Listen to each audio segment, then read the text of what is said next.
할렐루야. 주님의 이름으로 문안드립니다. 우리 다 같이 사도신경으로 신앙 고백하심으로 9월 30일 금요일 새벽 예배를 시작하겠습니다. 나는 전능하신 아버지 하나님 천지의 창조주를 믿습니다. 나는 그의 유일하신 아들 우리 주 예수 그리스도를 믿습니다.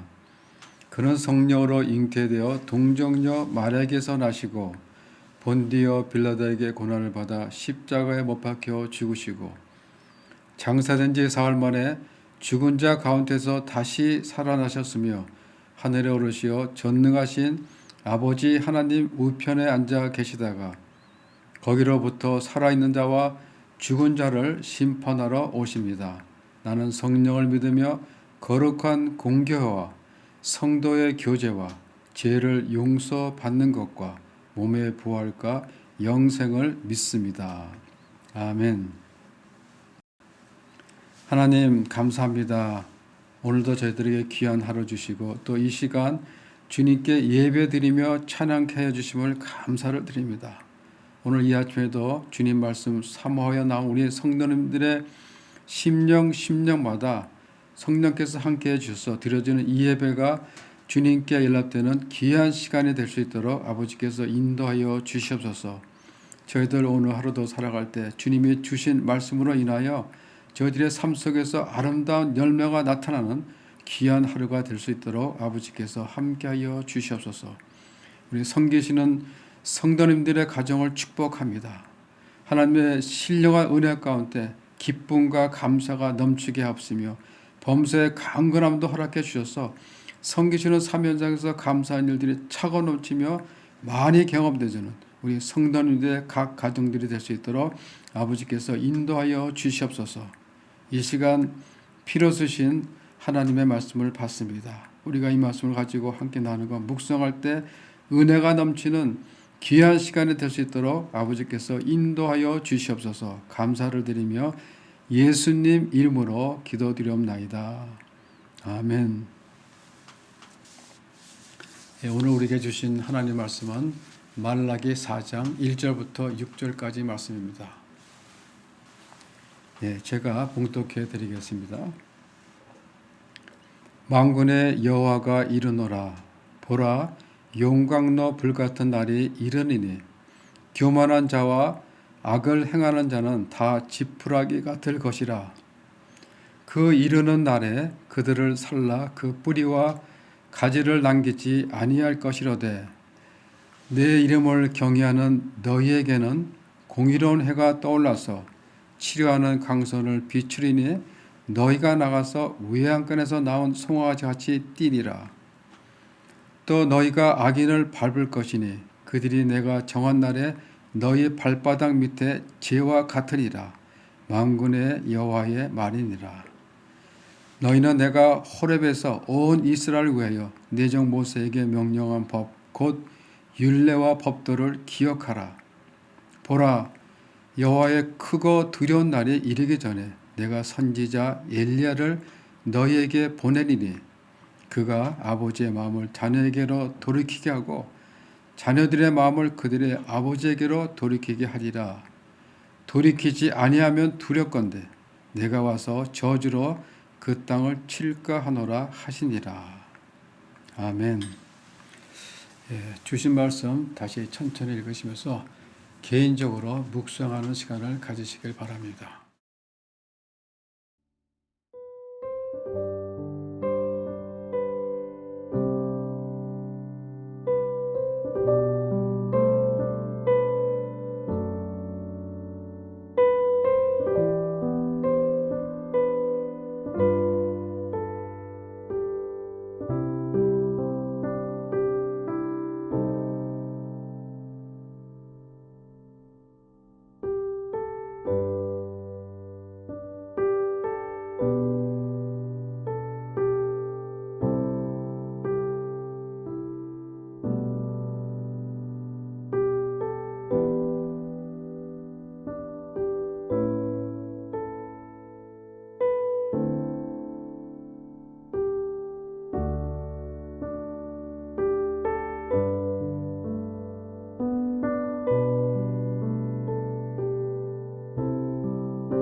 예, 말라기는 구약의 마지막 예언서로서 4장으로 되어 있는데 오늘 본문 4장은 결론 부분으로 반드시 여호와의 날이 이를 것이다 하시면서 그때 일어날 일들에 대해서 말씀해 주고 계십니다.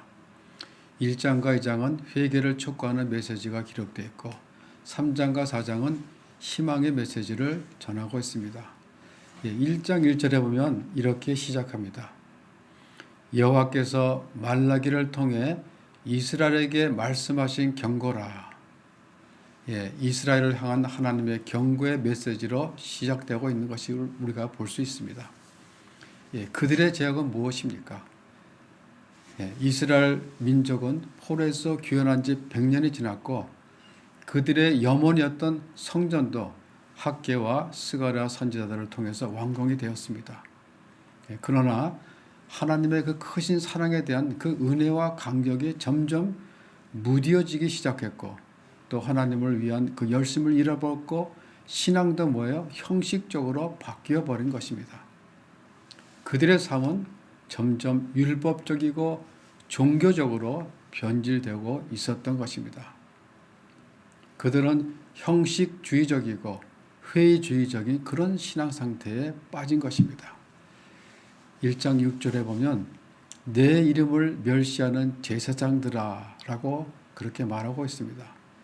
누구보다도 하나님의 이름을 존중히 여겨야 할 그 제사장들임에도 불구하고 하나님의 이름을 멸시하는 그런 불경건한 삶을 살았던 것입니다. 그리고 예배를 드리기는 드렸는데 형식적으로 헌신 없는 그런 예배를 드렸던 것입니다. 7절에 보면 너희가 더러운 떡을 나의 제단에 드렸다라고 말씀하십니다. 하나님을 무시하는 그런 예물을 드렸던 것입니다. 그래서 하나님의 진노를 샀던 것입니다. 또한 하나님에 대해서는 하나님은 살아계신가? 하나님은 여전히 나와 함께 하시는가? 그렇게 생각하면서 백성들은 하나님이 그들과 함께 하신다라고 하는 그런 믿음에 대해서 회의적이었던 것입니다. 그들은 눈앞에 보이는 그 가시적인 믿음의 대상을 요구했던 것입니다. 이러한 현상은 구약시대의 마지막 선지자인 말라기 시대의 절정에 달했던 것입니다. 그래서 하나님은 그런 영적 무감각에 빠진 그 이스라엘 백성들의 그런 영적 상태를 다시 한번 일깨우기 원하였고 경고하며 책망하며 다시 믿음의 자리로 되돌아오라는 그런 하나님의 경고의 메시지인 것입니다. 하나님께서 그렇게 하셨던 것은 그들을 사랑하시기 때문입니다. 그들을 죄에서 돌이켜 한 사람에도 구원하시기 위함이었습니다. 오늘 본문에서도 보면 하나님은 택한 백성들을 한 영혼에도 구원하시려는 우리를 향한 하나님의 마음에 잘 나타나 있는 것을 우리가 볼 수 있습니다. 1절에 보면 만군의 여호와가 이르노라 보라 영광로 불같은 날이 이르리니 즉 심판의 날이 임할 것인데 그때 악인에게 내릴 형벌과 하나님을 경외하는 자들에게 임할 놀라운 축복을 극명하게 대비시켜 묘사함으로 당시 이스라엘 백성들과 지금 이 시대를 살아가고 있는 우리들로 하여금 회개하고 다시 돌아와서 하나님을 경외하는 그런 삶을 살도록 깨닫게 해주기 위해서입니다. 여러분, 하나님은 어느 날 갑자기 세상을 심판하시지 않습니다. 느닷없이 죄인들을 정죄하거나 벌 주지도 않으십니다. 오히려 하나님께서는 뭐예요? 오래 참으시고 그리고 회개할 기회를 먼저 주신다는 것입니다. 그때 교만한 자와 악을 행하는 자는 다 지푸라기와 같을 것이라고 그렇게 말씀하십니다. 교만했던 사람, 악을 행했던 사람들은 그 뿌리째 불살라서 지푸라기처럼 흔적도 없이 사라지게 될 것이라고 그렇게 말씀하십니다. 이 말은 뭐예요? 하나도 남김없이 악인들을 심판하시겠다라는 것입니다. 어떻게 보면 이 말씀은 상당히 무섭게 들리지만 하지만 우리는 이 말씀 속에서 하나님의 긍휼의 마음을 또 우리를 향하신 그 애틋한 하나님의 마음을 우리가 읽을 수가 있어야 할 것입니다. 하나님께서는 우리를 긍휼 가운데서 회개하고 돌아서기만 하면 다시 용서해 주시겠다고 하는 그런 기회를 지금 우리에게 주시고 계시는 것입니다.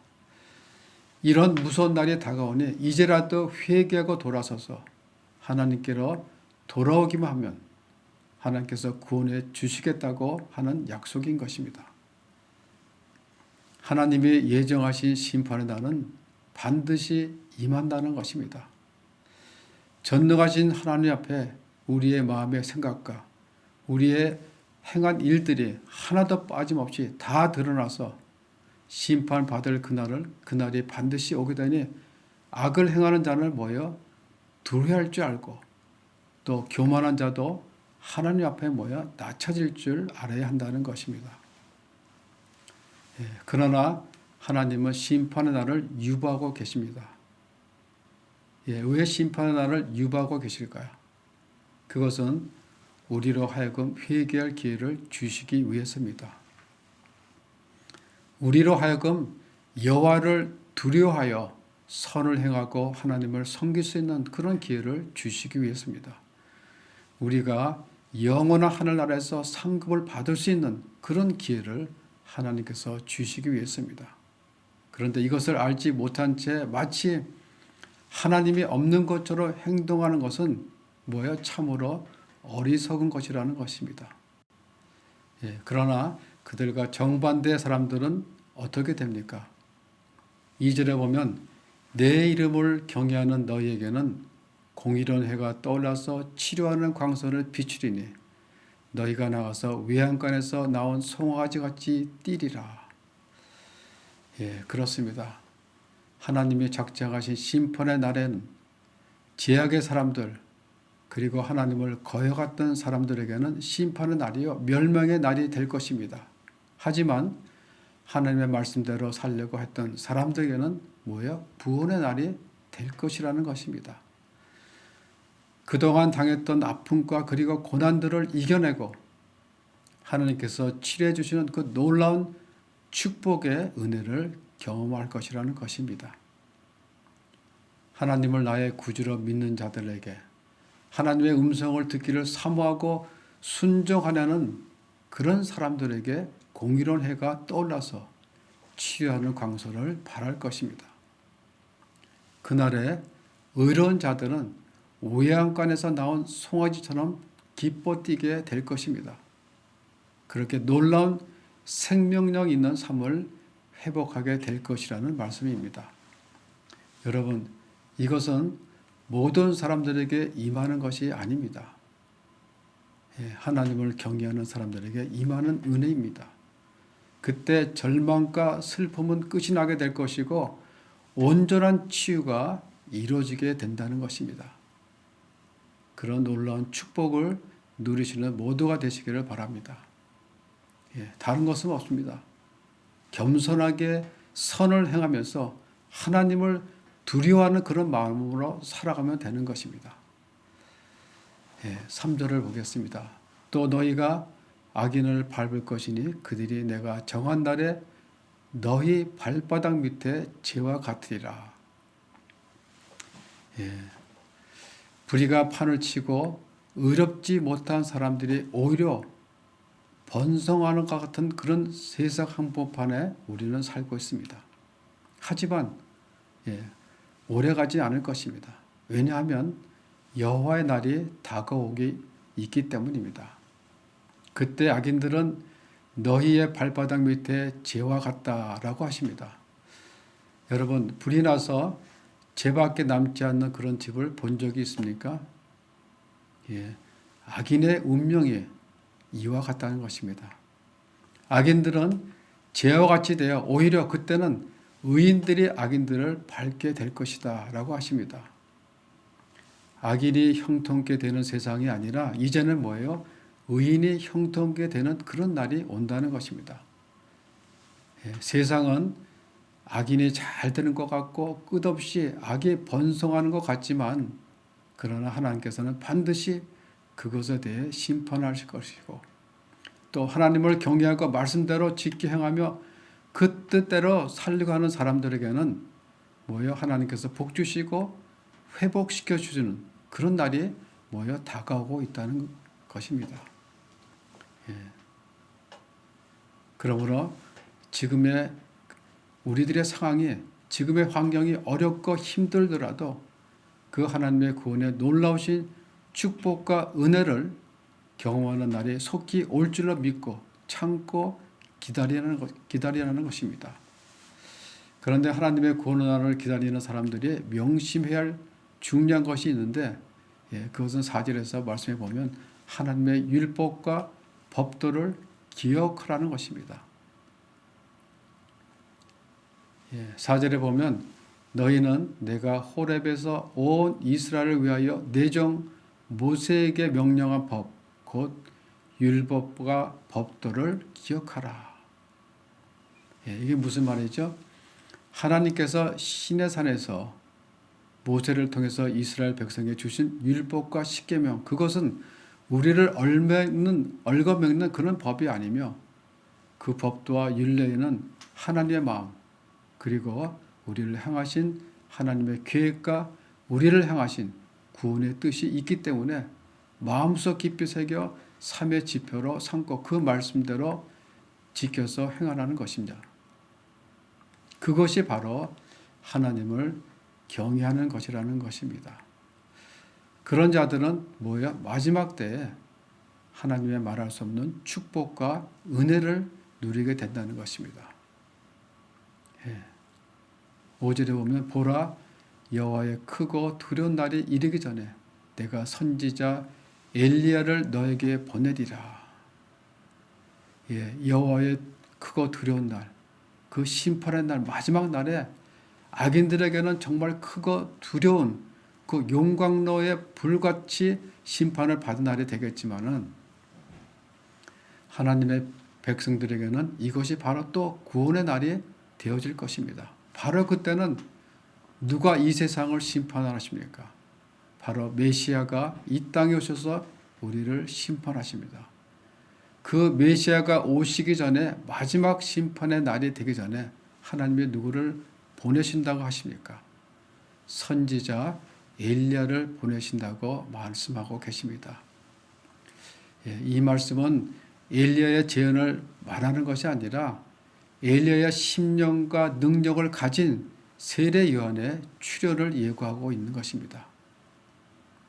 세례 요한은 예수님이 오시기 전에 우리의 마음을 준비시켰습니다. 뭘 했습니까? 회개 세례를 베풀어서 우리의 마음이 하나님께 돌아갈 수 있는 그런 길을 예비해 놓으셨다는 것입니다. 다른 말로 표현하자면 심판의 날이 오기 전에 우리가 하나님께 돌아갈 수 있도록 저주와 심판을 당하지 않도록 선지자 엘리야와 같은 능력을 가진 그 세례 요한을 보내주어서 우리가 회개할 수 있는 기회를 만들어 주신다는 것입니다. 여러분, 하나님은 이렇게 우리를 사랑하십니다. 우리가 하나님께 다시 돌아오기를 하나님께서 그렇게 간절히 원하시고 있는 것입니다. 그래서 6절에 이렇게 말씀하십니다. 그가 아버지의 마음을 자녀에게로 돌이키게 하고 자녀들의 마음을 그들의 아버지에게 돌이키게 하리라. 돌이키지 아니하면 두렵건대 내가 와서 저주로 그 땅을 칠까 하노라. 하나님이 기회를 주시지만은 그 기회를 나의 인생의 터닝 포인트로 잡지 못하는 사람들은 저주가 임할 것을 피할 수가 없다는 것입니다. 이때 저주는 뭐예요? 영원한 저주입니다. 이미 마지막 심판 직전에 주시는 기회를 놓쳐버리면 그 이상의 기회가 없기 때문에 영원한 심판, 영원한 용광로의 불과 같은 그런 저주에 빠지게 된다는 것입니다. 무서운 일이죠. 마지막 때 하나님께서는 선지자 엘리야 같은 그 세례 요한을 보내셔서 회개를 기회를 주시고 그리고 하나님을 섬길 기회를 주시는데 이 기회를 놓치는 자는 정말 어리석은 자라는 것입니다. 그들이 돌이키지 않고 회개치 아니하면 뭐라고 하십시오? 두렵건대 내가 와서 저주로 그 땅을 칠까 하노라. 예, 두렵건대 내가 와서 그 땅을 저주로 칠까 하노라. 말라기서의 마지막 구절이자 구약을 마감하는 이 말은 이 시대를 살아가고 있는 우리 모두에게 엄숙한 경고의 메시지를 던져주고 있는 것입니다. 즉 하나님의 심판이 반드시 있을 것인데 누구든지 회개의 기회가 주어질 때 하나님께 돌이키라는 것입니다. 그렇지 않는다면 누구든지 저주 아래 놓이게 될 수밖에 없다는 것입니다. 하나님은 계속해서 경고의 메시지를 주시고 계속해서 우리에게 회개의 메시지를 주십니다. 그것은 우리가 돌이켜 다시 하나님께로 돌아오기를 바라는 우리를 향한 하나님의 애틋한 마음, 우리를 불쌍히 여기는 하나님의 자비와 긍휼한 마음인 것입니다. 하나님께서 선지자들을 통해 전한 메시지들은 결론적으로 택한 백성들에 대한 하나님의 사랑입니다. 성경의 메시지는 언제나 오늘 이 시대를 향한 설득력 있는 메시지로 항상 찾아옵니다. 그 이유는 시대는 변해도 사람이 하는 행위는 별로 변함이 없이 반복되고 있기 때문입니다. 그 시대의 지도자들의 범죄는 오늘의 지도자들의 범죄이며 그 시대 백성들의 범죄는 뭐예요? 오늘 우리들의 범죄이기도 합니다. 그래서 우리에게도 회개를 촉구하고 있는 것입니다. 구약의 어두운 시대를 마감하면서 하나님께서는 구약의 마지막 선지자 그 말라기를 보내셔서 회개를 촉구하고 계시고 있는 것입니다. 6절 마지막을 다시 보겠습니다. 돌이키지 아니하면 두렵건대 내가 와서 저주로 그 땅을 칠까 하노라. 여러분, 세상을 심판하실 주님은 반드시 다시 오십니다. 하나님의 경고의 메시지이지만은 그것은 우리를 구원하시기를 원하시는 그 하나님의 사랑의 메시지인 것입니다. 지금 이 시간에도 하나님은 우리가 멸망의 길로 가지 않도록 경고와 회개 메시지를 주고 계신다는 것입니다. 한 번만이 아니라 두 번, 세 번 하나님은 한 사람에도 회개하고 끝까지 돌아올 때까지 참고 기다리시는 그런 자비로우시고 긍휼하신 하나님이십니다. 하나님이 주신 이 회개의 기회들을 놓치시지 마시고 우리 삶의 터닝 포인트로 삼으시기 바랍니다. 그리고 하나님이 우리를 얼마나 사랑하신지를 깨달아서 하나님의 주신 윤리와 법도를 우리 가슴 깊이 새기며 그 하나님 말씀에 순종하는 모두가 되시기를 바랍니다. 내 이름을 경외하는 너희들에게 공의로운 해가 떠올라서 치료하는 강소를 비추리니. 공의로운 해. 여러분, 해가 얼마나 밝습니까? 어둠은 숨을 수가 없어 도저히 거기에 머무를 겨를이 없습니다. 그 하나님의 공의로운 해가 우리의 어두운 곳을 다 덮어주셔서 우리가 외양간에서 나온 송아지처럼 외양간에 갇혀있다가 밖으로 나와 뛰노는 송아지들처럼 우리 모두는 그리스도로 말미암아 그 주어질 구원의 은총을 받아 누리시는 성도님들 모두가 되시기를 주의 이름으로 축원합니다. 기도하겠습니다. 하나님, 오늘도 우리에게 귀한 말씀을 주시니 감사를 드립니다. 죄 많은 우리들을 하나님께서 사랑해 주셔서 우리가 돌아올 때까지 끝까지 기다려 주시는 자비와 긍휼의 하나님을 이 시간 다시 한번 찬양합니다. 주님께서 주신 약속이 더딜지라도 그리스도로 말미암아 주어질 그 구원의 은총을 바라보고 끝까지 그 약속의 말씀을 붙잡고 살아가는 저희들 모두가 될 수 있도록 아버지께서 인도하여 주시옵소서. 감사드리며 예수님 이름으로 기도드리옵나이다. 아멘. 하늘에 계신 우리 아버지, 아버지의 이름을 거룩하게 하시며 아버지의 나라가 오게 하시며 아버지의 뜻이 하늘에서 같이 땅에서도 이루어지게 하소서. 오늘 우리에게 일용할 양식을 주시고 우리가 우리에게 잘못한 사람을 용서하여 준 것 같이 우리 죄를 용서하여 주시고 우리를 시험에 빠지지 않게 하시고 악에서 구하소서. 나라와 권능과 영광이 영원히 아버지의 것입니다. 아멘.